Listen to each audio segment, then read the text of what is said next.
কলকাতার আর বাংলায় জবাব চায় পাগলা, মোহাম্মদ ইউনুস তুমি কেন আমার মুখে হাগলা। মোহাম্মদ ইউনুস ভেবেছিলেন যে রিপাবলিক বাংলার চোখ বোধহয় বাংলাদেশের ওপর আর নেই। রিপাবলিক বাংলার চোখ আছে, কিন্তু তোর চোখ কই? তোর তো পলিটিকের অভাবে চশমা লাগায় দেখতে হইতেছে। ডক্টর ইউনুসের দেখ 84 বছর বয়স, কিন্তু ওই লোকের এখনো চশমা লাগে না।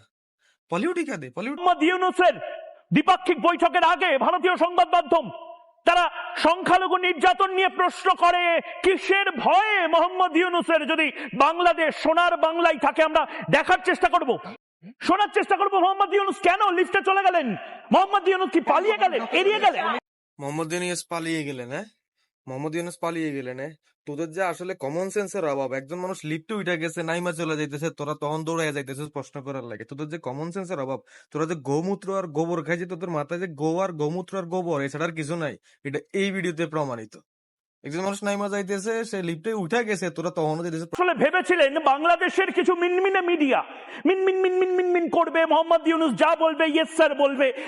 বাংলাদেশের মিডিয়া মিন মিডিয়া, বাংলাদেশের মিডিয়ার যতগুলা কর্মী আছে সবাই পলিটিকা নিচে, এদের পলিও রোগ নাই। তোর তো পলিটিকার অভাব, তুই তো পলিটিকার দেশ নাই, তোর পলিটিকার দেওয়া দরকার। তোর পলিটিকার কারণে তো এরকম লাভ আইতে আছে।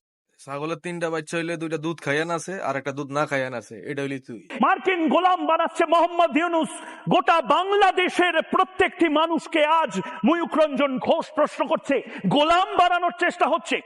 ডক্টর ইউনুস মানুষটা আমেরিকার গোলাম বানায় না।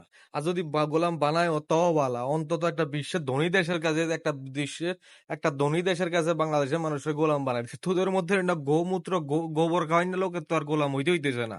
কারণ আর কিছুদিন থাকলে তো আমরা আর বাংলাদেশই কইতে পারতাম না নিজেরে, তখন আমরা কইতাম আমরা এখন ইন্ডিয়ানি। আমাকে আইডি কার্ডও যেত আধার কার্ড।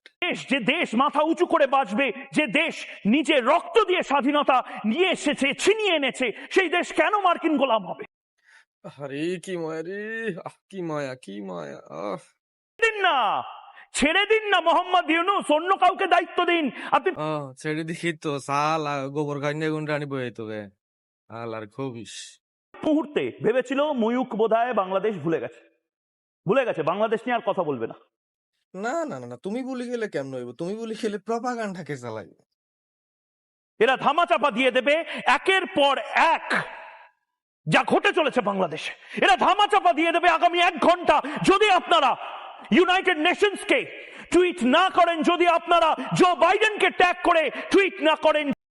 জো বাইডেন বাংলাদেশে কি ছিল? জো বাইডেন যাই না কি করবো? জানার দরকার তোর? তুই না তুই প্রপাগান্ডা চালাবি, তুই না তুই নিউজ করবি, তোর নিউজ ভাইরাল হইব। পাগল কোন কি তো তোর ভিডিও নিয়ে জো বাইডেন টুইট করতো? তোর ভিডিও জো বাইডেন টুইট করলে জো বাইডেন দেখলে তো অসুস্থ হয়ে যাবো। হ্যাঁ, জো বাইডেন তো হসপিটাল টানাটানি করান লাগবে। এই তো কেবো যে হায় রে, তো সিরিয়াখানার থেকে যে বান্দর বাইরে চলে আইছে রীতিমতো। তো আরো ইন্ডিয়াতে সে পুলিশে ফোন দিয়ে কইবো তাড়াতাড়ি এটারে জঙ্গল ইয়ার ভিতরে বর, খাঁচার ভিতরে বর, এটা তো বাইরে গেছে তাড়াতাড়ি। তোরা না এদিনকে মিটিং করছস, তোরা কইতে আরস না জো বাইডেন শুনে না, থাবড়াইছে কেন? ইস রে, থাবড়াইছে।